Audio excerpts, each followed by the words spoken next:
players, they can conjure up tries from anywhere. Anything can happen. Having said that, there's no doubt the battle is going to be waged in the middle, in the trenches. It'll be physical, it'll be brutal, the collisions will be violent. We'll watch, we'll cringe at the cruelty, but it's compelling viewing. You won't be able to look away.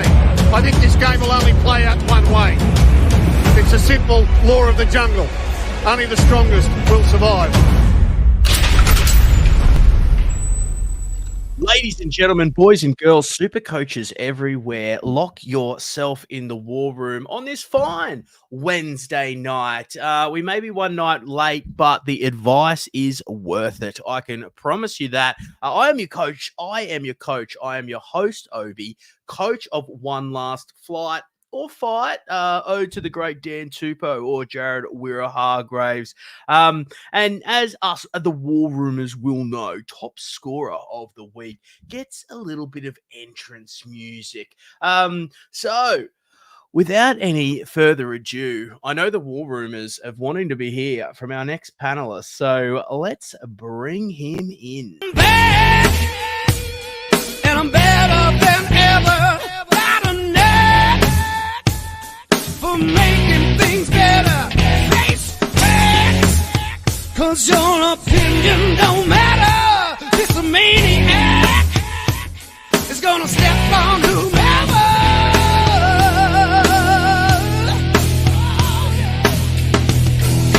I'm getting live 'cause I'm gonna make it cheap. Mad Super Coach, he is back. He's been boiling and boiling in his cauldron of experiment.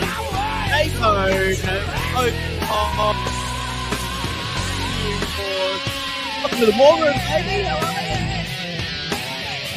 Glory, honor, all words to describe the king, baby. We back. Woo! Better than He is ever. back. Couple of rough Not many weeks there, people- fella. Please. Yeah. Not many people can do what I do, mate. Not many people can go from a score of 700 to a score of 1-3 in the space of a week. But that's what we do. That's a high performance super coaching. That's what you get in the war room. No one's doing that. Mate, and as we well know in the War Room, Supercoach is not one in round 5, 6, or maybe even 7. But I tell you what, we're here to talk strategy tonight. We're here for 60 minutes of unadulterated Supercoach chat, and that's what you're about to come. Mate, so 1,300, obviously a great score on the weekend. How did that all come to part? Who did you captain? What did you do right? Honestly, I didn't really do anything right. I was pretty pigeonholed into all the players I played. So my players are just fucking supreme. Obviously, everyone just scored pretty decently. A lot of people had a good round. I had Mulatalo, which is probably a bit of a point of difference. Pappenhausen, my captain, wasn't the greatest, wasn't the worst. Brown, 86. Schiller, 69. Got a lot of good scores. Strange 83, QIPS ball, just a lot of solid scores in there. And unlike last week, no one got me negative 15 as captain. So that was also a huge help. Or the week before, whatever the fuck that was. Forgot about that shit. But the Dirty Dom's still in my team, though. That's the main update people want to know. He's still riding the pine. I kind of want to keep him for the year now. He might be my good luck charm. So you have ride to. the baby.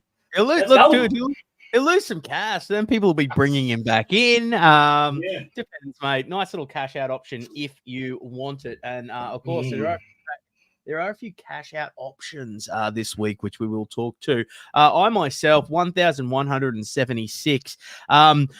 Hampered, cursed, a dark shadow over the One Last Flight team that will forever go down in War Room history as the great glitch of 2004. I am furiously emailing the Supercoach team. No, look, I was a little bit disappointed Sunday night, but it is what it is. We move on with life. Couple of quotes I like to live my life by. You either win or you learn. And the other one is, it all starts with you. I've got no one else to blame but myself. even though I have no fucking idea what happened. And I'll explain to the war room as what did happen. Dragons versus Tigers, tune in about 3:30. Just double check my team, having a little bit of a look at some of the matchups. Put my phone away, and it wasn't to be touched until the one Stephen Vittore messaged me during the Canberra game about 10 minutes in. He says, "Mate, what have you done to your team? It's fucked up. You're only playing 15 players." I go to check my team, and both two of my reserves for the week, Smithies and Levi, had somehow magically been unreserved. So call it what you will, because I did check they were there on Sunday. So I can't put, the many, many pints I had on Saturday night. I can't blame that. They were there. So whether it's like a rogue pocket dial, or some of those top 1%ers are getting a little bit worried. There's some Chinese hackers, they've hacked us. Normally the impenetrable super coach, the impenetrable war room here, our YT team is obviously pretty good. No technical difficulties normally in the war room. But mate, we move on. Would have been a nice 1-250 with those guys, but look, still inside the 30,000, and we rebuild, my friend. We rebuild. But Jay, let's get into there is no glitch, Stephen Vittori reckons, and I'll show you that, mate. You got out by the skin of your teeth. Let me jump in here. All right. What Stephen Vittori is alluding to is, and I don't know how he knows this, but some of us close. I was playing him in the Oberg Cup, so that's he was the one who actually alerted me to the whole. I thought the method. What I mean is, some of us that know Obi know that when he likes to get a few pints under the belt, a normally level-headed man can sometimes turn into absolute rogue assassin. Somewhat similar to if you've ever seen Wolf of Wall Street, when he gets on the opioids and tries to drive home and he thinks he's drove perfectly, but the next morning he gets up and there's absolute destruction everywhere, which a few people said to me they thought that's what happened. I kind of thought that might have been what happened. Obi's claiming he checked his team before. I can only take the man at his word. He's never lied to me before, never will again. So I'll take him at his word. Thank you. Do want answers though, because I think, dude, I want answers. I've never ever emailed. I've never ever it was like a badge of honor. I've never been one of those people oh yeah, who's had the try assist? I'm gonna email him. I have asked for answers, and stay tuned. I will get them because it is. We want update. I want update. At first, I was tripping. I was like, maybe I did on the trip home last night. Do a little bit of Obi magic. So that was my first thought. It was my first thought. But I remember checking. And the way that I was so sure is because me and Vittori, I looked at our projected in our head-to-heads. And my reserves are set from Thursday, so I hadn't really done any toying with the team. But look, we move on, gentlemen. Let's get into the one thing I'll say in your favour is you didn't actually have any other players to move to. So it would be extremely foolish moving. It's a bit rogue. It's a bit rogue. You actually had no other people to even contemplate moving to. No, but both my VC and my captain had already played, and there was literally 2 players to choose from for the reserves, and they were apparently selected, or apparently not, according to the Supercoach gods. But mate, I would have really loved that win in the Oberg Cup. It was almost guaranteed a match up against Vittori. But, we move on. Jay, let's get into, mate, have you got a fast 5 for us this week, or are you happy to get into? No, I'm going to fast 1, mainly because I was at work all day and I only just got home about 20 minutes ago. My fast 1 is James Fisher-Harris signing with the New Zealand Warriors as of 2025. On a 4-year deal. So he's 28 this year in January, just gone. So he'll be 33 when he finishes his deal. Great signing by Warriors. I think it's absolutely the best thing they could do. I did pose the question of hopefully they do obviously back end the deal to be a bit cheaper in the back couple of years if they can do that, because you don't want to have an aging Jesse Bromwich, for example. Great for the Storm, but that 800, 900K come to the end of his career wasn't worth it. Do I think Fisher-Harris will do that? Probably not. But I think for right now, it's exactly what the Warriors needed. Kenty on NRL 360, and this is where the question is going to come to you, Obi, brought up the point of apparently all this started to go down on Sunday or Monday sometime. That's when Fisher Harris got the ball rolling. It's obviously official come, Wednesday night? So that's 2 to 3 days. In a game where we're not meant to be lured by other clubs when you're under contract, do you think there were talks happen between the Warriors and James Fisher Harris before the release on Sunday or Monday, whenever it was? Yeah, I'd say there would have been talks. The fact that Panthers have allowed him out of the last 2 years of his contract as well maybe makes me go to maybe makes me believe maybe there's some reasons. Hey, he does want to go home. He wants to take his young family back to New Zealand or something like that. Panthers obviously very good to let one of the premier props of our game out of his contract a couple of years early. So look, maybe it was actually the other side. Fisher Harris has reached out to Fisher Harris has got his manager to reach out to the Warriors, see if there's any interest there. Which I also wonder if it is that's illegal. If the player exactly. To the club. I certainly don't think it's that big of a deal. I get why you shouldn't be chasing players under contract and stuff, but at the end of the day, I love what the Panthers have done. He was let go on compassionate reasons, but obviously he would have had to. The point Kenty made is, would you quit your job to go home to New Zealand without having some sort of assurance that you're probably going to get the gig? Rosie, my fiance, made a good point that if you're the best in your position in the world, you probably know, and that team's just lost a player in that position that was their best in that position, probably a good chance they're going to sign you. So he probably could have asked for a release knowing that there's 9 times out of 10 they're going to sign him. I think it's awesome, though. What do you think NRL-wise for him? You love it? Yeah, great signing for the Wars. Exactly what they needed. He's one of those inspirational leaders, right? He leads the pack. He leads from the front. Really I'll tell like you one thing though, Roosters are lucky this didn't go down 2 weeks ago, because there'd be a good chance that teammate might have been lured over to the Panthers for a starting gig and playing with his brother if this all had happened 2 weeks ago. Unfortunately for Penrith, he is locked up. Locked up for 2 to 3, I think. My man, Uncle Nick, always gets his man, brother.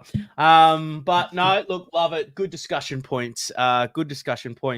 Look, let's get into top traded out, traded in for the week before we go into break evens, because I think we're going to cover a lot of them there. And first on the traded out list, Jay, I do see the Hammer, Big Hammer, obviously injured, rumored to be out for 4 to 6 weeks there. 17.2% of people trading him out. He's obviously, for me, he's not a hold. Where do you sit on it? I'd trade him out if you had him for sure. He's definitely done his job. I don't know exactly what he's made. Let me bring him up while I'm talking to you. But there's no point holding him. Just over 200K when I sold him last week. So done his job.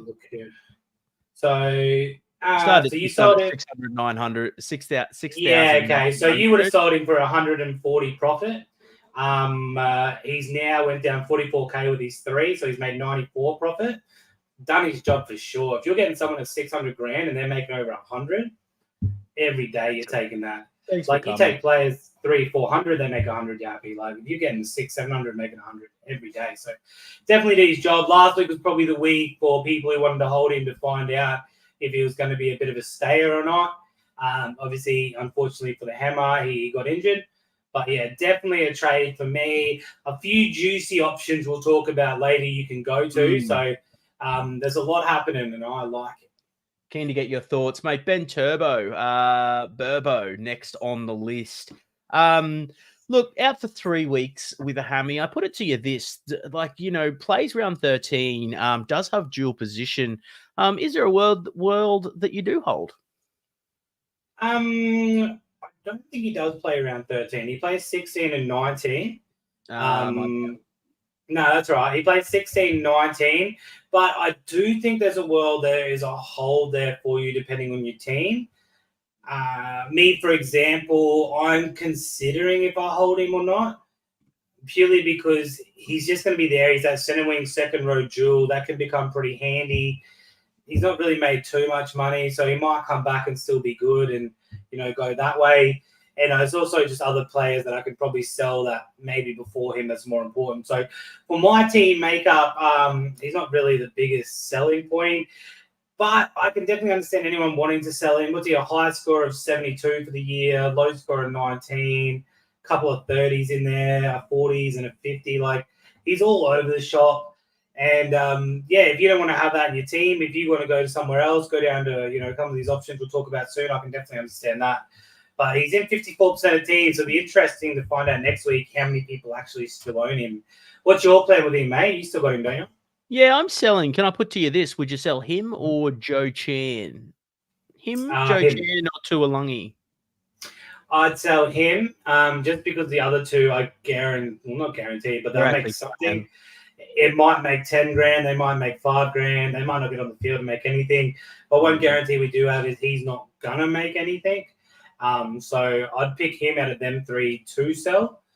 But I wouldn't be, I definitely wouldn't be boosting to sell him or anything stupid like that.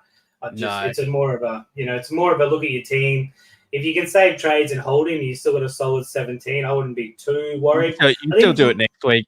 Easy. Yeah, I think it's more who you're going to is the big thing, not him getting sold per se, if that makes sense. Jack Bostock, next on the list, mate. Look, he has made a very nice 220K odd. He's been scoring well. He's been pretty reliable after a shaky first week, old Jackie. He's probably maxed out. So I'm selling this week. Can make an argument for, look, you could give him another week. Eels can leak points there, but with the hammer out, with a few forwards out, I think it's time to go. Would you agree? I would. Probably, yeah, I do. And probably up there, one of the best. I wouldn't call him a cheapie when we started with him, but he was on that cheapie, low mid-range. Cheapie for this year. Yeah. Bloody had nothing. Yeah, if compared to the year, definitely a cheapie. Start off around that 300. He's now 500. So that's a 200 grand rise. Jeez. It's interesting, though, because he does play all 3 buys. So he's one that I wouldn't be rushing out. You can monitor it this week. I don't think they got the hardest matchup. It's Parramatta. It's not the easiest matchup. Into Knights. Yeah, they don't got an easy run coming up. You don't want him to lose all his money. But yet again, his lowest score this year has been 38. Again, not gonna be like, with a break even, I think of 54 there. Not having it in front of me to check, but that's about right. He's not gonna lose too much if you've got bigger problems this week, and then you can definitely hold him and see if he is the real deal now. Because one thing he has done is he's scored 4 tries. They've only played 5 games. In those 5 games, they've played Tigers, Titans, St. George. Them 3 are clearly known as 3 of the bottom 8 teams. Cowboys, Broncos, they've been pretty good. Cowboys have been leaky. Even that worrying, he's sort of trying that game and only 38 points. So definitely on my radar to sell. But if you want to try and have a back pocket of players for the buys, the major buys, he's not a bad one if you've got good enough centre wings and you don't care if he goes up and down in price, just throw him on the side. But I will say one thing, he is within striking distance of the big dogs. So if you could tell me start of the season, I could add 200 grand on the Jack Bostock and have, close to a Manu or, some of these big dogs. I'd take that every day of the week. Awesome, mate. I'll move through these next couple because I do want to make sure we've got time in here. I want to talk to you about your, your origin strategy coming up, and just not starting as hot as you would have want. Like, what are you thinking moving on as well? So, strategy guys coming up in the war room here. We've got Zach Hosking, Thomas Flegler, both injured, both sells. I assume you agree. Yeah, without looking at them, just off the top of my head, I'd sell them both. Yeah, no problem. Drew Hutchinson, one of the most sold out. Hutchinson has a bit of a big break even this week at 60 for Big Drew, but they are playing the Eels, so I myself, I'll be still holding him one more week because I'm just waiting for Cleary to come back, and then he'll go to Cleary. I've got an absolute war chest there ready to do that. Then we got Cameron Murray on the most sold list, Luke Brooks, Sean Lane at number 9, and then Sags boy Justin Olam. I want you to put it in reverse for a second, if I can just jump in here. Go for it, dude. If I may. Luke Brooks as a sell is a little bit confusing to me. It'll be going to Tamari Martin, but Titans this week. I see what you mean. Yeah, see, I get that, the whole Tamari Martin play. Isn't he? I guess some people would have him 5'8". Yeah, okay, I can kind of get where you're going through there, but damn, against the Titans, he could come out and put a big score on. Everyone on that team could come out. He could come out and do nothing. What's his break even? 54. Maybe some of the people that miss Galvin, jumping on Tamari Martin. And, that I can understand. If you're coming to me saying, look, I missed a couple of cheapies. I really want to get Tamari. He's going to make a lot of money. And I don't think Brooks is doing it for me. I don't got him, so he's not really killing me. But he's at 29. Outside of that, his lowest score has been 49. And I think he cost you like mid 500. So that's not the worst. You know what I mean? That's pretty consistent. They play 16 and 19. I don't think he's the worst, but I wouldn't be rushing him out of my team. But like you've made a very good point to think of. If you're selling him for Tamari Martin, I'd say do that all day. So if that's what you're doing, I think that's brilliant. If you're going sideways to like another mid-range sort of guy that may be good, may not, then I'd rethink your strategy a little bit myself. No, that's it. And mate, Sean Lane, is it time to go? And I'm loving this segment because I haven't got any of these players, and this is finally some good news for me. So all this I'm saying is purely pretty much top of my head. I haven't really had a chance to look at him. 29% ownership for Big Shawnee. That's not bad. Has made the 26K. You're an owner, aren't you? I am an owner. I'm a possible What's your... Yeah, I was going to say, what's your... What about Big Bo Firma? Can we just get a shout out in the war room for Big Bo? Some people sold him. Some people said, I've seen enough. And it just pumps out not 171, but 271s back to back. Some of their people you 2 weeks ago? Jobs up for the firm, man. Because if you held firm on Firma, you have been rewarded over 500 now. Thanks for fucking coming. Yeah, look, he was on the chopping block a couple of weeks ago, but I held firm on the Firma. That's what it goes about, baby, making big decisions. Back to Lane, what's your thoughts on his season? Like, have you been? I couldn't have held Firma on Bo Firma. That's just how we'll end that.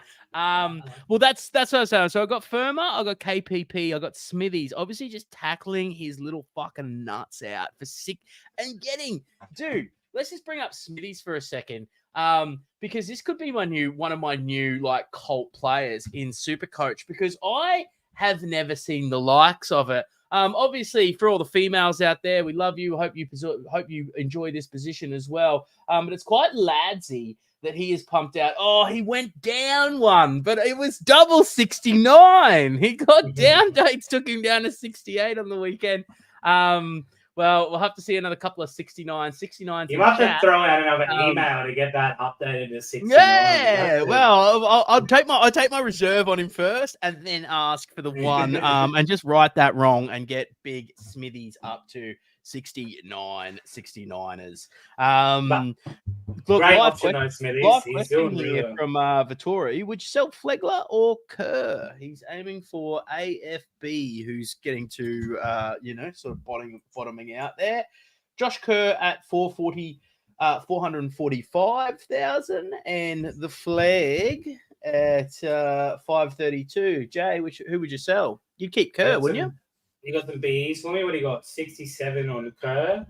And who's the other one? Big Flag. Big Flag's injured, isn't he? Yeah, Big Flag's got that nasty AC joint, so could be. Oh yeah, in that case, I'd probably be going. I'd sell Big Flag myself personally. Look, I can fucking find a world for both ways. To be honest, I'm just looking up. Yeah, while you do that, I'll go back to the original question. We're talking about lanes.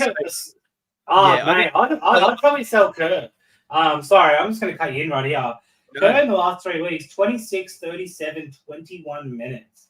which is absolutely ridiculous. I know in one of them he scored 50 points in that time, so not bad on him. But yeah, if I had the I'd almost consider Kerr there because he might eventually start losing money. He's on 69. He could also 67. If you sell Flegler this week, you might be forced to sell Kerr next week if he pulls out another 30 or another 20. Whereas that's not going to happen to Flegler myself. Yeah, now I think about it a little bit deeper. I do agree with that. Flegler's probably a little bit more solid. So, and he shouldn't be out for too much longer. I'd say maybe another couple of weeks. So good to see. If he's not long term, I'd probably go Kerr. Yeah. So this is my lane conundrum. I've got Lane, KPP, Smithies, and Big Bo Firma. So not sell like Big Bo's going up. I think he's got a pretty low break even. Obviously, KPP and Smithies are just locks at the moment. If it's not broke, don't fix it. So that kind of leaves me Lane. Do you know what I mean? If I am to go to Gus Bus this week, would you agree? If you need to sell. You need to get Gus Bus in. Sorry, I need to get my words underneath me. I'm just contemplating, laughing the fact that you might be considering keeping any or not bringing in Gus Bus.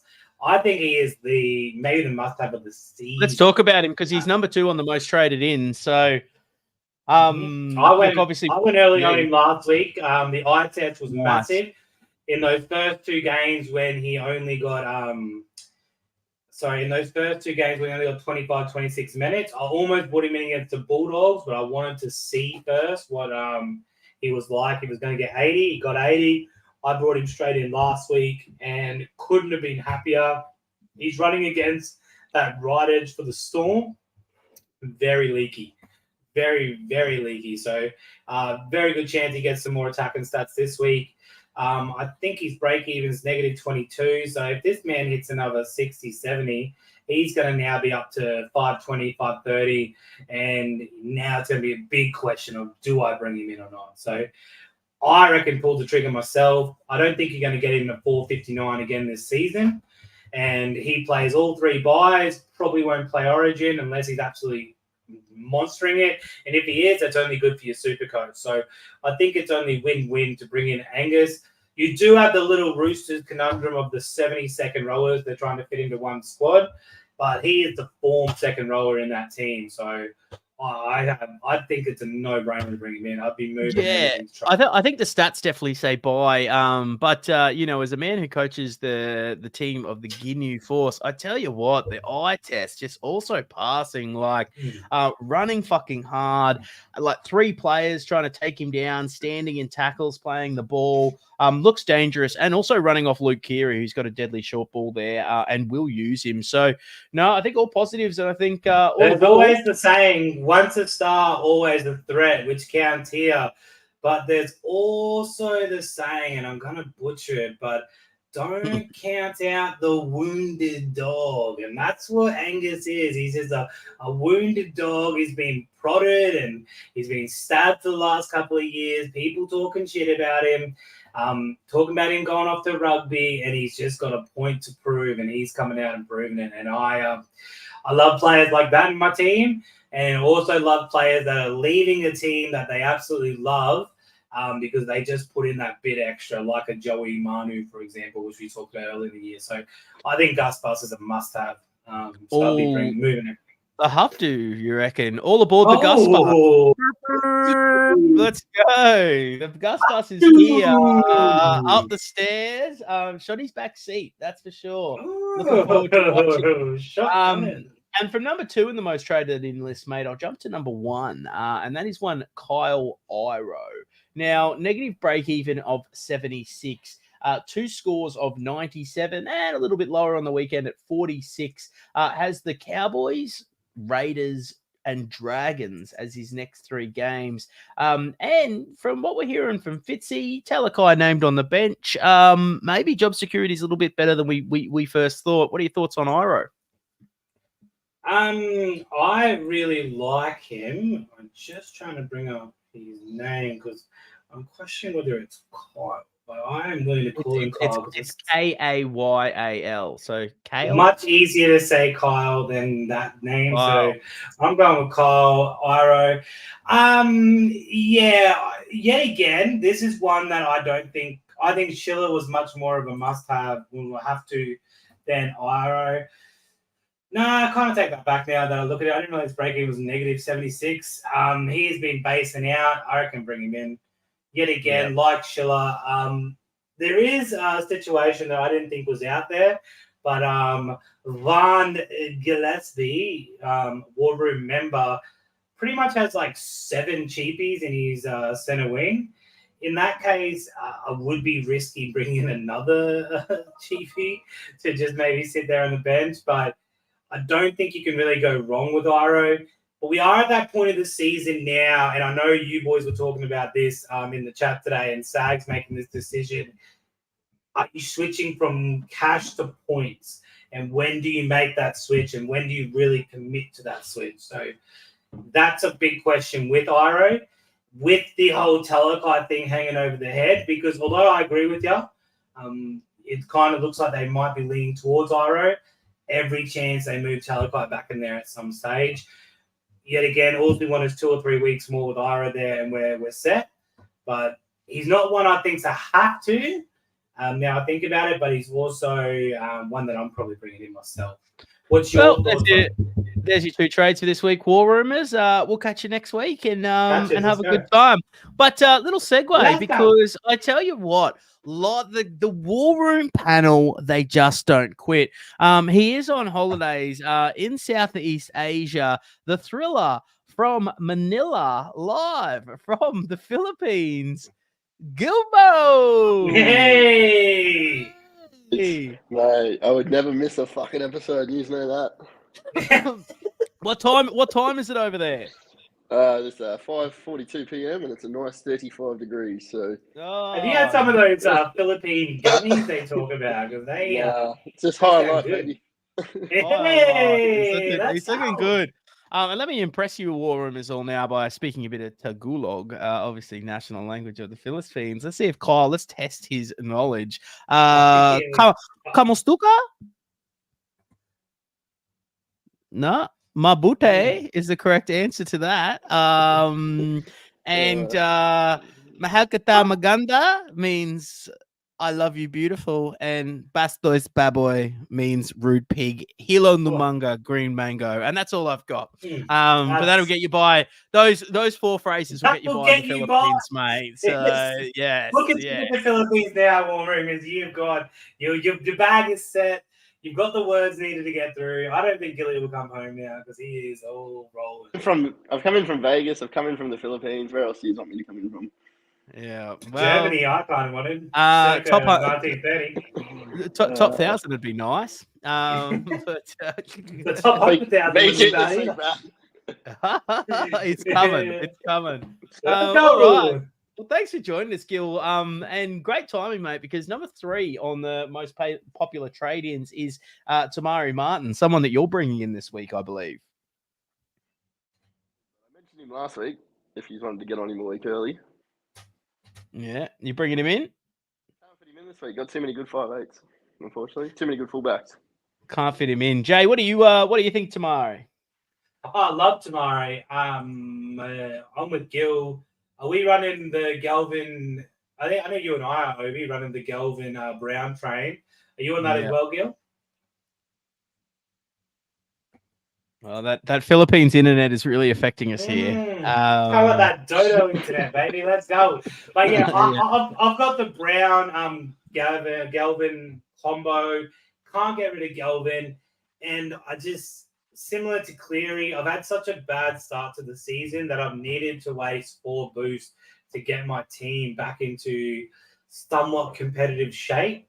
So I can't be affording the luxury of just trading out gut players to get in cheaper ones and then try and trade them back in. So I'm trying not to do that.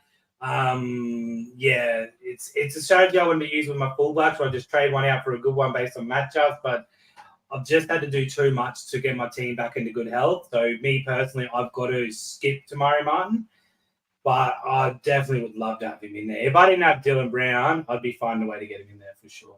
There's no other 2 combinations. I think he'll make some money. He's got a good couple of matchups. I think the Dragons have put on a bit bigger fight than a lot of people going in. I've gone a bit cold on Dallin with Tenny Zalesniak. looking at that first half of the Warriors, and they've got a big trip over to Wynn Stadium as well. So gentlemen, I'll take you to the next. And what's her name? I think Helen says hello. It's Bronson Cherry. Any love? Helen, hello. Yeah, I actually do like. Yeah, you know what I'm talking about. Yeah, I actually do like Bronson. I think he looked really good last week. I don't know if it's because the Storm right edge is really bad, but Kick Out at the moment is a god on the field. Unbelievable. He's made the Roosters look shit. He's made the Storm look shit. He's just crumbling the left edge, and it's creating so much space for the outside backs, meaning Cherry, and outside of Cherry is Adokar. So it's almost a perfect landing spot for Cherry to be in.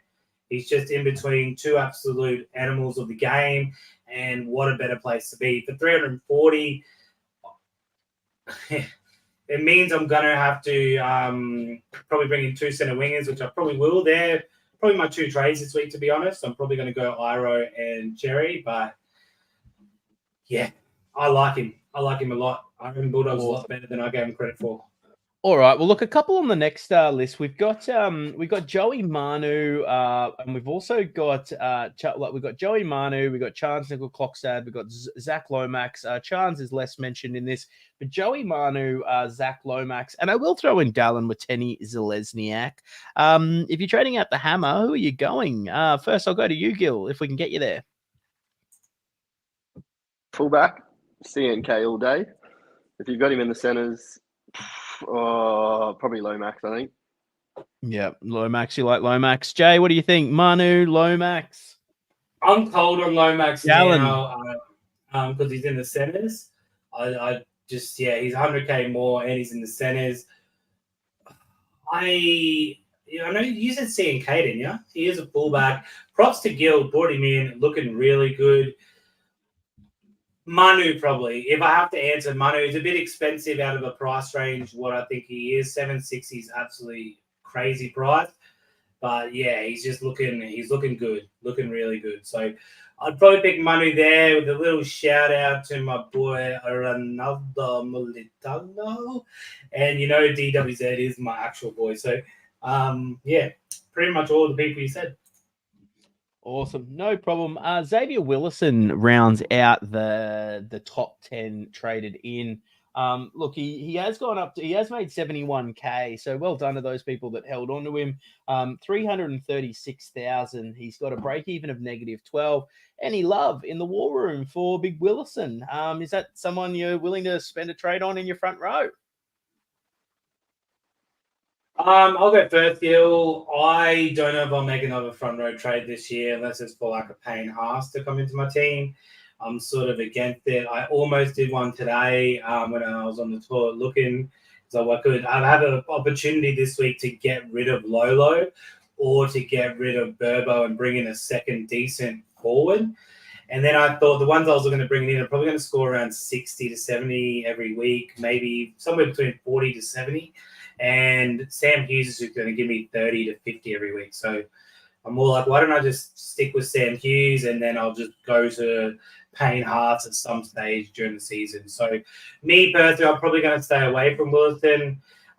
Yet again, I have not looked at him properly, so it might change my mind. But I'll tell you one thing, and I want to get your opinion on this, Gil, if we can actually get you over there on the other side of the world. But a Broncos forward pack that's going to have Paddy Kerrigan, Payne Haas starting, and off the bench, possibly Xavier Willison and that big Ben Takua, whatever his name is.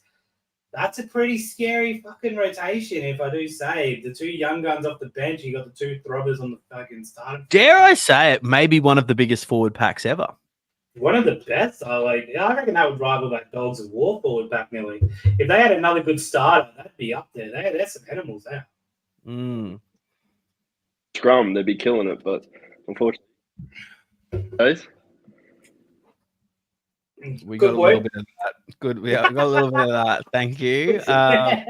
Bill likes it, I'm quite sure. So, or maybe he Xavier was Willison. Xavier Willison is a luxury trade. A luxury trade. There we go. We Yeah, got it great. through. I thought you were talking Filipino to Gulag to me there. Kamusta ka mabuti, bastos pa boy. But fair enough. All right. Look, guys, we'll just quickly run through the break evens. Obviously everyone knows them. Just give me a yay or a nay. Any love for Josh Adokar at 526 and a -40 break even. Strasbourg, thumbs down from Strasbourg. No, I think there's you either go up or you go down, right? Like, you grab someone like a Bronson Cherry or you grab, a Manu, a Lomax, a Dallin Wateni Zelezniak. I tell you who might be interesting in a couple of weeks. I don't know why I'm going to this now, but old Nakora over at the Sharks. I think he's got 113 break even. He's just over 600,000, so you may be able to pick him up for just over fives. We love those fallen guns here in the war room. Another one, just while I'm on fallen guns here, that might be an all right pickup. Look, he's got 156 break even this week, but I'm semi-eyeing off Isaac Tungor. With, he's got the Tigers this week, so hopefully, no Cleary. Then he comes back. Cleary comes back for the Cowboys. Then he's got Rabbits, Bulldogs, and then into New Zealand Sharks. Also plays 13. So just a couple of people that I've got my eyes on over the next couple of weeks. Strasbourg Smokies, but I've stolen his segment. Sorry, brother.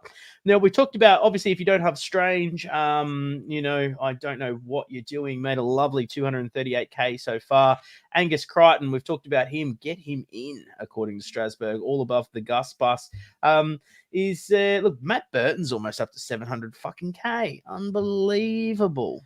Dude, Yeah. I can show you on my phone. He was one of my players to aim for after their round 7 bye. Or round whenever it is, whenever they're having their bye. It's coming up this week. I think it's next week. And just to see him go off in the last couple of weeks, I'm like, oh my God. Could have used him. Could have started with him over Sean O'Sullivan. That was some pretty good advice. Can I put this one to you guys, gentlemen? Thumbs up, thumbs down. Maybe you've got Danny Levi. Maybe you've got Joey Lussick. Is there any love for Peter Mamazoulis? -12 break even. Got the bye this week, so don't have to rush him in. Any thought process there? You go first, Gil, because I just want to have a quick look at it. If you've got a Lussick, but I'll tell you what Gil was trying to say. Down, process down. Down. Awesome. Down. No one else really too big to mention there, gentlemen. So let's talk strategy for a second before we get to trades and we get to captain's choice. Jay, I'll start with you, mate. Obviously not the ideal start to the season. As you said, you've gone through 4 boosts. What sort of strategy are you thinking for some other war rumors that are in your position? How are you going to play it? Is there a certain part of the upcoming season that you're planning on going hard in?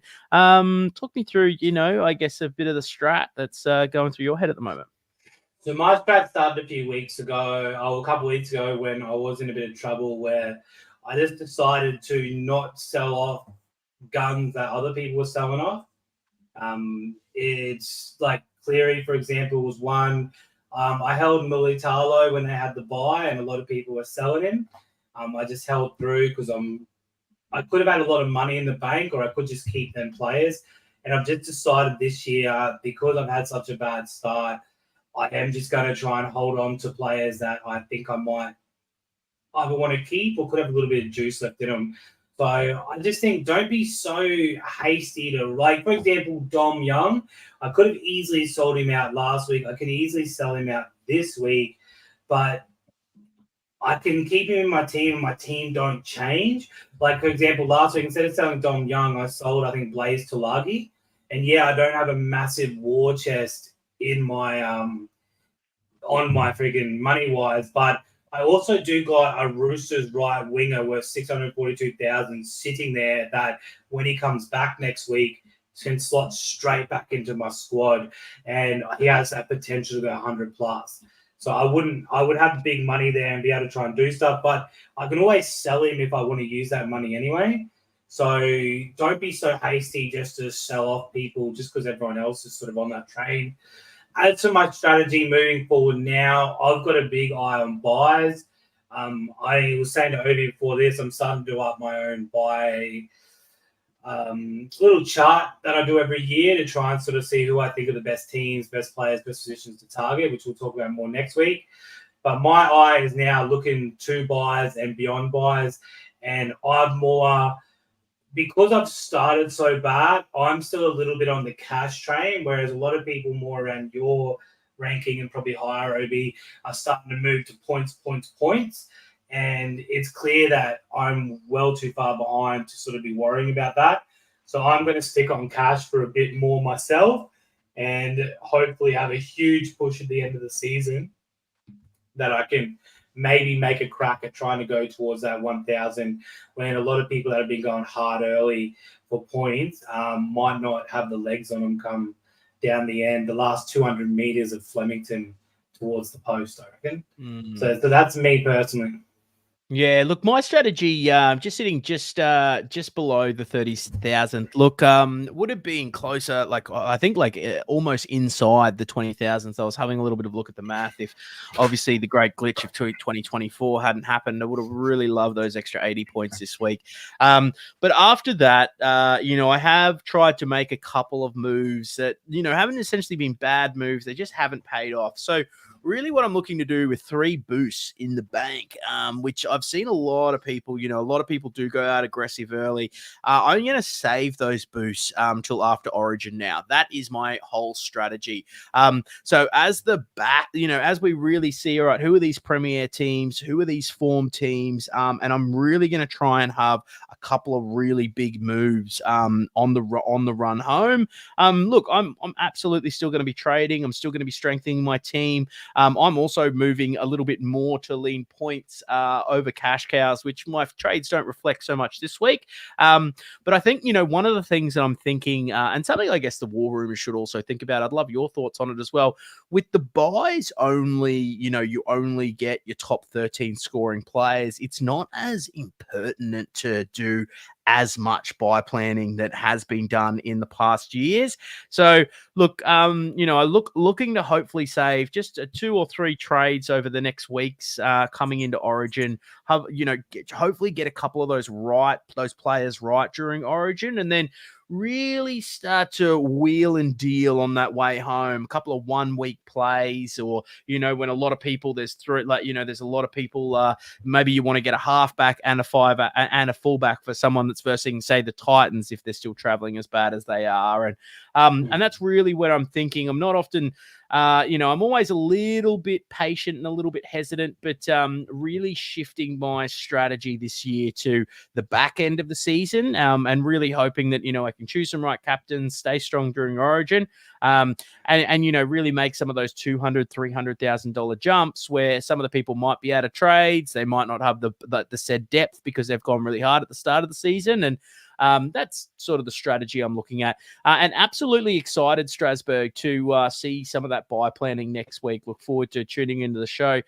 Gilly, if we've got you, can I hear your strategy? Not about bringing a wife back to Australia, but more about Supercoach. I was going for, actually. But my big 12-20 on the weekend, mate, I'm just fucking all about the points now. And I'm all about the points, boys. All about the points. Love it. One thing I will say before you move on, Obes, is true that the buy planning isn't as crucial as past years. I would say it is a big advantage that don't just think you can have 13 any players, because there's going to be teams out there that are going to have 17 solid players and probably going to get 13 good scorers.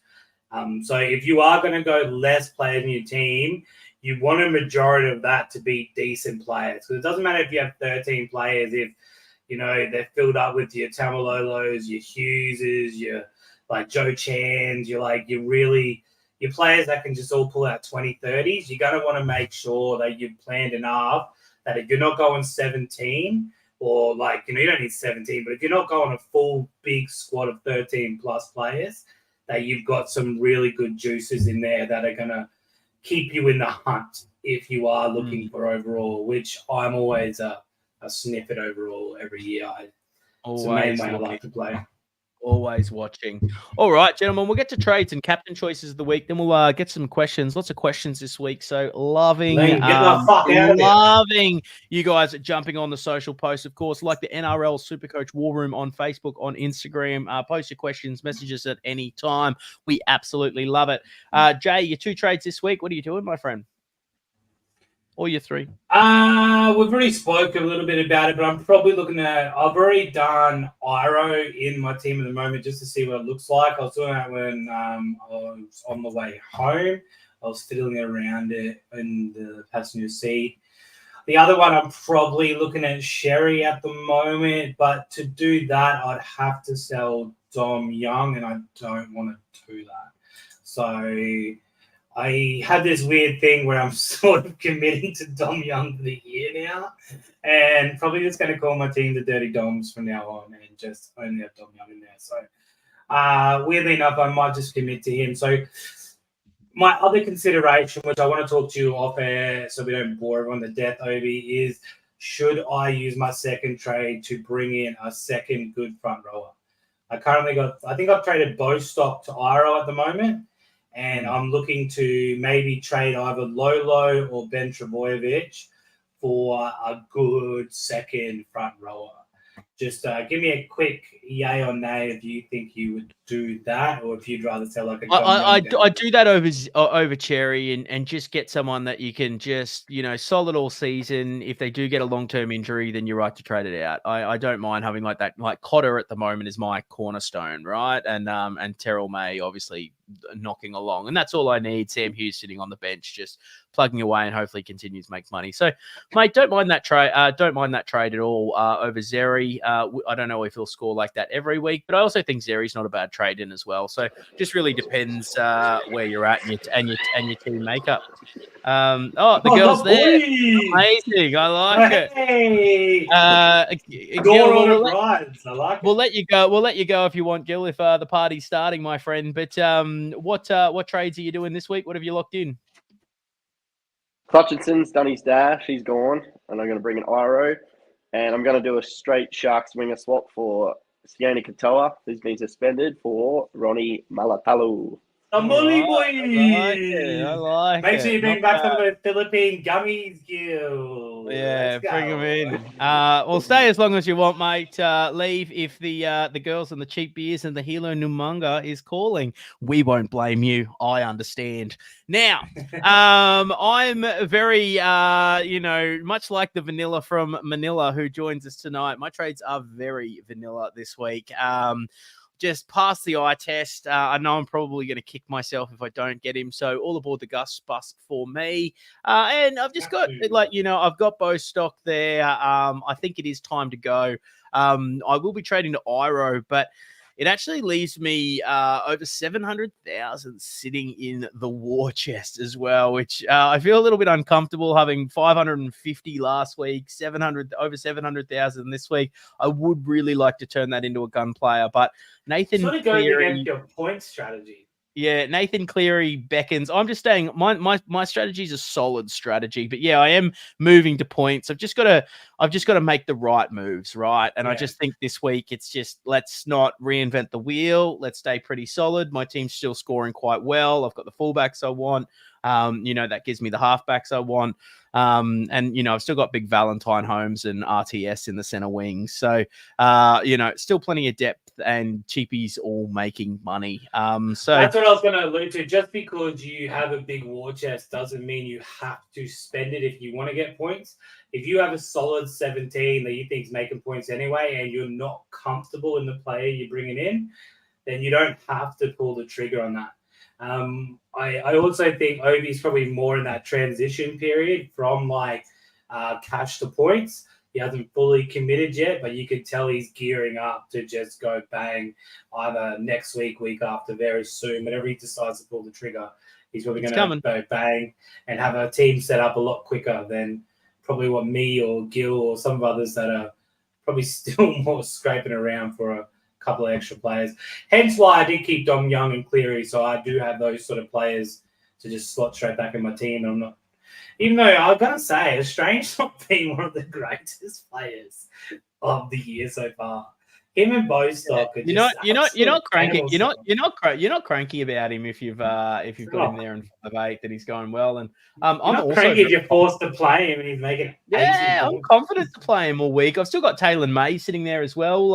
Has been named. So who are the Raiders got this week? Broncos, I think. Broncos, yeah. So it'd probably be Taylor May getting that fourth against the Tigers, that fourth centre wing, which rounds out on Bostock. She's still looking pretty good. Play. Is he worth a trade or is he worth keeping? No, I think he's a trade, dude. Yeah, we both said trade. Are you on the trade train? If I did have him, I'd probably keep him for the buy rounds, to be honest. Ooh, let us know in the chat if anyone's on the Facebook. Bostock, yay, nay, yay, nay, yay, nay. Yay, nay. I like it. All right, gentlemen, who are we captaining this week? Gil, if you're still with us, I'll start with you, mate. Who's your VC? Who's your C?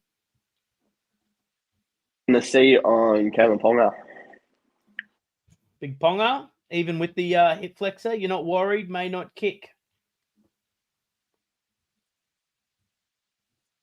No, we've lost him. And the girls are calling. Fair enough. All right, I'll drop it out. All right, see you, catch brother. you, brother. Thanks for joining, my man.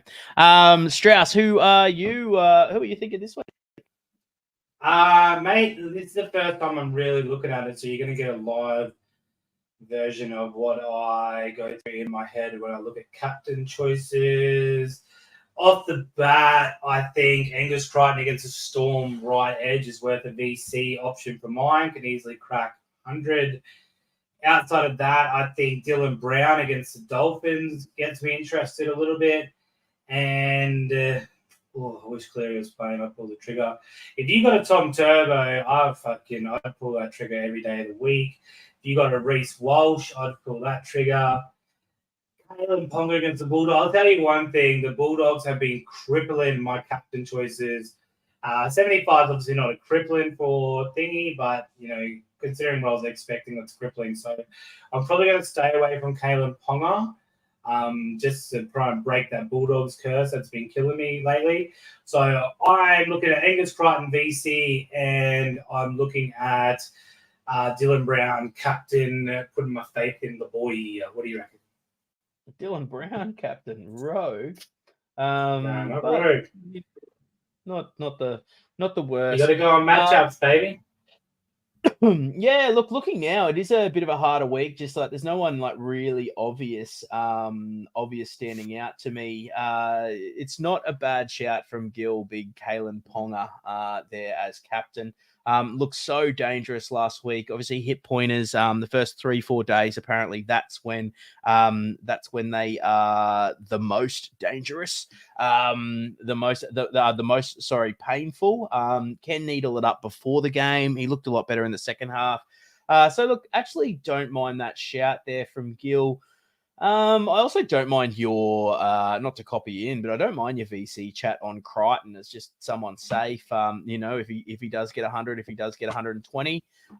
Nico Hines is building quite well. Points bet Sunday afternoon. If weather's fine, you could very much look at a VC Ponga and a captain Hines. He's due to go big Hinesy. So, but Cowboys also do. Only thing I'd say about that is make sure you have someone you can. Let's say Ponga pulls out 150 or 160 or 200. Make sure you got someone you can actually captain that's not going to play, and you've got someone you're happy to drop. If that makes sense. Well, that'd be my. Oh yeah, I suppose I couldn't be able to. Oh, that'd be my main man. It'd be Miles Martin. Yeah, but he plays in the Knights game, so you wouldn't be able to use him. So you know what I mean. But if I reserve the Shark and then move Cotter to reserve and then Miles. Yeah, but Miles plays for Knights, doesn't he? Yeah. So you wouldn't know until after Ponga plays if you're going to loop him or not. So Miles will be locked before. You know what I'm saying? Yeah, I do know what you're Nah. saying. I do know what you're saying. Yeah, so you just got to watch out for that stuff because it can easily trap you if you're not all over it. Yeah, smart. War All right, rumors. no problem. Don't mind it. Great analysis from one Strasbourno. All right, let's get to some questions, Strasbourg. Dwayne Eady, is it worth bringing Cleary back in next week for, let's say, a month before Origin, or do you think it's better to go SJ and wait until after Origin to bring Cleary back in? Warriors' next 3 games look favourable for plenty of points. Great question. I don't mind it. You can also obviously, I think it's round 16. The Warriors play for the major bye, so I would have already bought in Sean Johnson if they played 2 of the major buys. I'm still sort of kicking myself I didn't bring him in.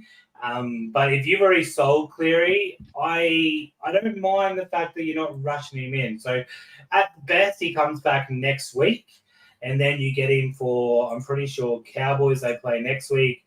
And then they go on this run of Rabbits, Bulldogs, Warriors, Sharks into the major bye round, which he has to have off. So they have the bye round 16, have the bye round. Oh, bro, he has the bye for 2 of the major buys. So I'd probably bring him in, man. If you're going points, yeah, I'd probably bring him back in anyway. Essentially, his 2 other buys now come on Origin weeks anyway.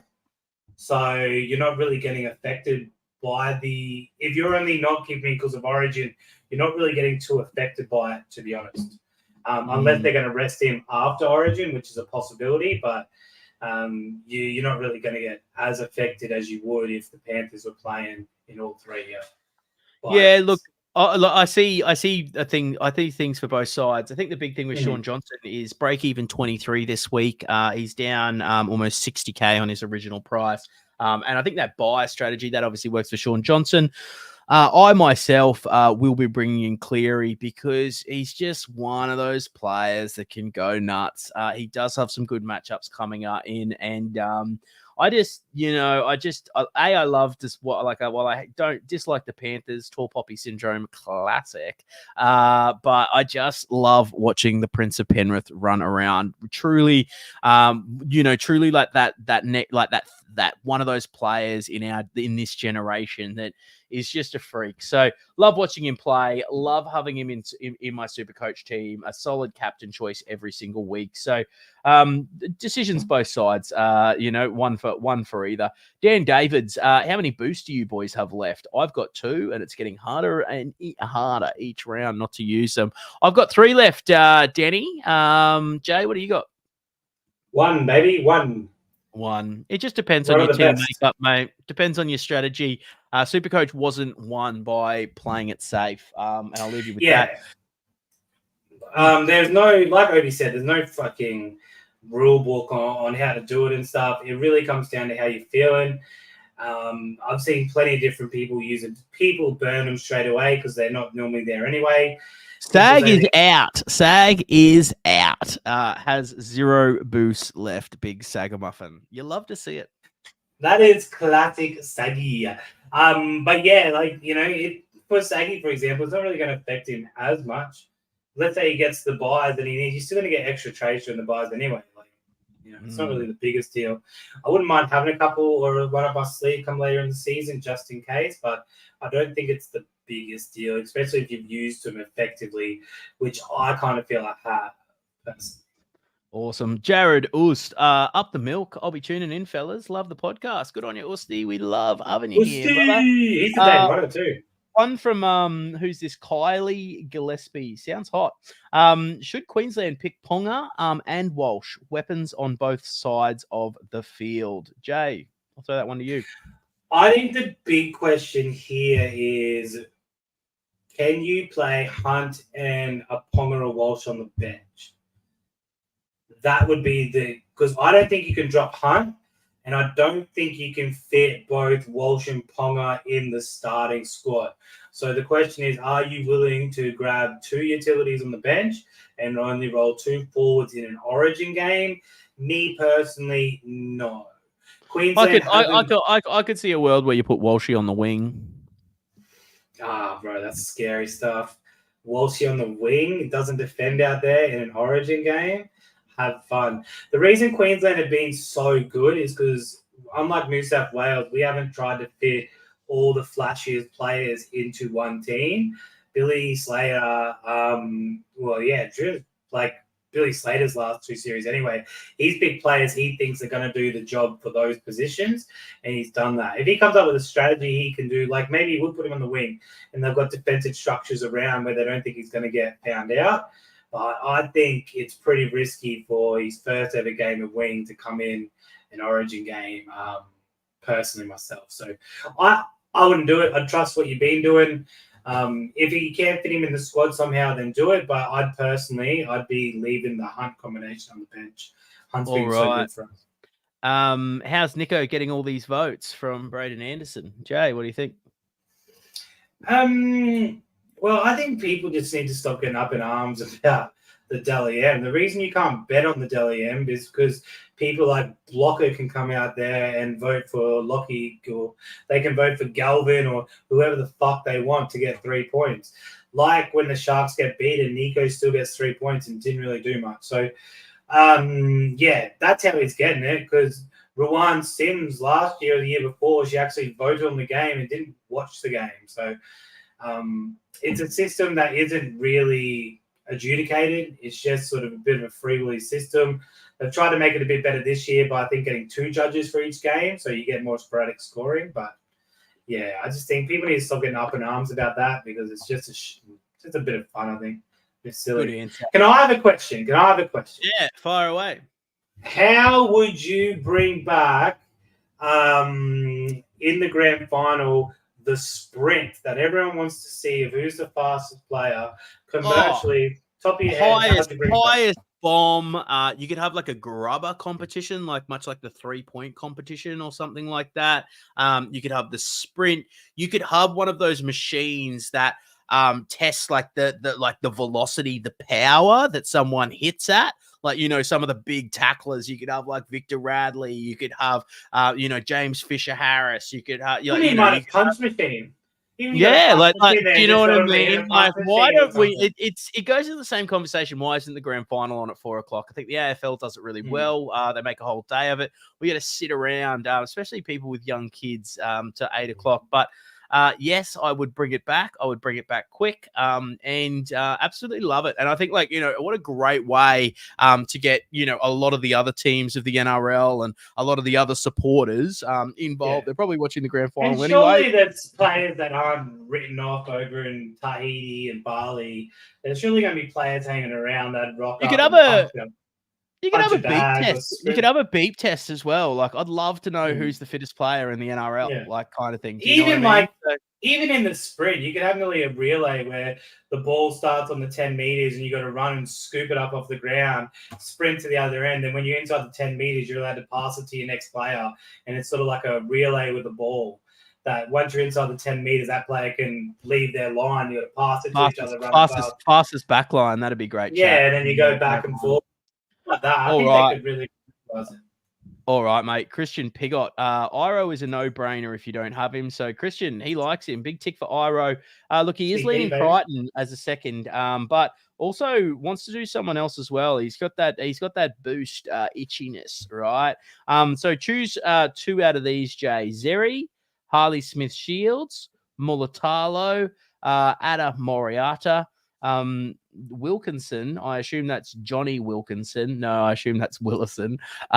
Joey Tapine or AFB. Zeri, Harley Smith Shields, Mulatalo, Moriota, Willison, Tapine, or AFB. Who would you go? Weird, because this is sort of like a couple of them are cheapies, a couple of them are guns. Overall, I like AFB. Got to choose 2. So I'm going to go AFB as 1. My other one is probably 2003 world's best rugby player, Johnny Wilkinson, would be my other pick. Yeah, not closely followed by Honey Ellis, of course. Now, Peter Farmer, would you go early on Garrick or wait till he bottoms out? And what do you think of Knights? What do you think of Gagai from the Knights as a pod? Gay guy, really good as a pod. He's just that solid scorer. Knight's coming into a pretty decent run. I haven't looked into Ruben Garrick. Is he named this week? You know, we're not about team this year. Yeah. He's back. Yeah, and I'm pretty sure they got Titans. So, like you were sort of saying before, end of the year, Titans still on shit. You want to bring in halfbacks, fullbacks, goal kickers against them, and that's what you'd be essentially doing this for. You would be doing it knowing he is going to drop in value. I haven't seen his break even, but I imagine after he got injured, he's probably got a pretty high break even. 140, 41. Yeah, so a good chance he drops in value, but there's also a good chance he only drops in value by 40 grand because he gets 100 ball. So then he's going to go up in a couple of weeks' time. So I don't mind the player bringing him in, provided you are happy to stick with him for the rest of the season. Don't bring him in if you're going to toss him after 3 or 4, like a month or 2 or something. Yeah, if he's one you want end of the year, then yeah, I don't see a problem with bringing him in early. Nice. All right. Adam Sargent's thoughts on holding on to Taylor May. Plenty of super coaches have sold him the last couple of weeks, and as the super coach god cunts, he's likely to go large against the Tigers this week. What do you think about that? Holding Taylor May. He's thinking about going to Iro, but his secondary question is he'd have 5 Sharks if he goes to Iro. So would you hold on to Taylor May or would you go Iro? Figure who those 5 Sharks would be. Brayley, McInnes, Hines, and Mulatalo. Not about 5. I know I don't know the rest of his team, but I'd probably try and find a Bostock or someone before I trade out of Taylor May. Bostock's worth more, and he's in a shitter team. I don't even think Taylor May's scored a try yet. Could be wrong. If he has, he's only scored the 1. They got, pretty sure they got Tigers or someone pretty weak this week. They play the first bye. If you want to look at selling him after the first bye to try and bring in someone who plays buys 2 and 3, but go for it. But I personally am keeping him. Is that because my team's forced to do it because I've got other problems? Maybe. But I'd personally keep him myself. Nice. A nice little exchange here. Vittori's gone, this question isn't for SAG, but how many boosts have you used? How many boosts used by this point is too many? SAG says if you have any boosts left, then you're not trying hard enough. Followed up by old Chucky Fowler. He goes, testify. I used my last this week. And he doesn't want to talk about it. Shout out to Russell Fowler, one of the good guys. That's a man who's trying right there. Community. I love it. Sean Charles has a question. When you're fanging for a big feed of the dirty bird, what's your go-to? Jay, what's your go-to? About time we get a good fucking question. I love these questions from old Shawnee Charles. Yeah, or SC, Shawnee Chuck, as I like to call him. The real SC, that's what I call him. I like the double crunch burger. That pepper mayo is pretty slap-worthy. Maybe get it in the ultimate combo where you get a little piece of chicken on the side, always hits the spot. But I have been coming around to what you boys like, and that's a bit of a zinger burger. Have tried a couple of them lately, and they actually slap. So, and are you aware you can request the pepper mayo on any burger that you want? It does change the game, my friend. I am aware of this right now. I wasn't always aware of that, and it has, it has really upped KFC's game in my.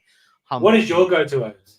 My go-to would be bacon and cheese zinger ultimate box, my man. And every now and then, if I don't go the ultimate box, you maybe just have to throw in like 3 pieces of chicken just because. Oh, when he's feeling naughty, I reckon. A little bit naughty. Oh, and when aren't I? I will say a game changer that has finished at Red Rooster now is they brought out their fried chicken with sweet and sour sauce. Wasn't that? Oh, yeah, that was Red Rooster. Yeah, I missed it. I missed the train. Game changer. That honestly, that was pretty good. Sean Charles, get back to us next week if you've tried that sweet and sour chicken from Red Rooster, and I want to keep the questions coming. Love these. The real SC, I don't mind it. Forget Supercoach because Sean Charles, baby. And one last but not least, top contributor and good friend of the show, Jason Phillips, coach of the Twirly Woos. He says, wasn't he the first and the original Oberg Cup? He was. You can't forget that. You can't forget your one roots. of the prestigious. It goes down in history. You got to give him a salute. You love Hi, to Captain. see Hi it. there. Still around. Absolutely loves locking himself in the war room on normally a Tuesday night, 6:30 p.m. Tune in for all the listeners there. But look, he has Bostock and Schiller to move on over the next couple of weeks. Does he go towards Lomax, Ronnie, or Marzu? Or he's throwing out a bit of a Strasbourg smoky here. He goes, what about Tuala playing the left now? He already has Val, DWZ, and RTS. So put them in order, Jay. Lomax, Mulatalo, Marzu, or Tuala. I can't put them in order because I like all of them except Lomax. I did like Lomax until he went to center. I will say I love the Tuala chat, especially if he keeps the left side, but mainly because he's passing and eye test. Similar to, what's that Bronx player that's playing on the left wing? Dean Mariner, apparently fractured back, but he could be back this week. Guy's got He's speed a wet. to burn, hey? Yeah, But I meant like the him as other well. side. The other side reminds me Oh, of Jesse Tuala. Arthurs. Jesse Arthurs and Tuala, they're the same person. You don't think they're that quick. You don't think they're that strong. But they run hard, they do their job, and they're both playing well. Like, honestly, same person. Like, both good pickups. I don't know about Arthurs anymore, but I don't mind Tuala's pickup. If he keeps that left side, I'm sure he's pretty cheap. So, yeah, don't mind that at all as a little smoky. But out of all them, I'm probably most excited for... yeah, good point for Tori. That is actually, everyone knows that with KFC. That's just a disclaimer. Once you eat it, you just feel like crap. Zinger bacon cheese, no pepper mayo, so no contest for me. But yeah, Marzu coming up has, I think, the first 2 buys the Knights play. I'll have to double check that. So have a go with that this. to This me- is why I love going live. Just have a go with this. Sorry to interrupt you. Hit me. Mitchell Webster. I have great respect for the veterans in our country. As a long time Dawn service stalwart, absolutely love it. No, I have plenty of friends that have served in there. Read a fucking book, dude. Like watch a movie. A war room is a very, very popular thing. And if anything, insult to our veterans. I hope you're American, my friend, because I don't think Australia really has a. I actually agree with them, and my main gripe in the world is Supercoach is actually an insult to Superman, who's the original superhero. Oh, of course. Coach is an insult to Coach Carter, one of the greatest movies of all time. Coach Boone, bro. One last thing I will close on. Having a big birthday party this year, and I can't wait to invite Mitchell Webster. Like he seems like a fucking ball. Come on in, bro. Your invite's in the mail there, dude. Come on. I can imagine him and another person we're not going to name would just sit in the corner, jacking each other off, talking about nothing fucking good. Oh, are you saying that's Butters fake? Fake profile. Hey, if I'm not going to get a chance to reply to your bullshit cut and copy slander job, brother, well, welcome to the slander town. Population, you and your microwave dinner. But anyway, we'll move on. We'll finish it up there. Jared Ust, Mitchell Webster, make your own podcast, you knob. Yeah, you should, dude. Not that I'd be listening, you boring old let's finish it off there. And guys, keep the bits coming. We love a good roast here. But if you haven't had dinner yet, fire back though. you may as well go to the oven because it's been on for 3 hours, 160 degrees. Mitchell Weber, or whatever the fuck your name is, probably got web toes. You have been roasted here in the war room. Look, let's go out, mate. Let's call it a day. Nice. It's obviously been a wonderful episode. Hey, goodbye. We've gone for the full 80 minutes here, Jay, which is it is a trademark of our you get the points rolling, coming off the back end, wanting to talk a bit of Supercoach, mate. We get up a bit of momentum, but Supercoaches, war rumors, ladies and gentlemen everywhere, except of course Mitchell Webster, go fuck yourself. But we will see you next week. Good luck in round 7. May the good God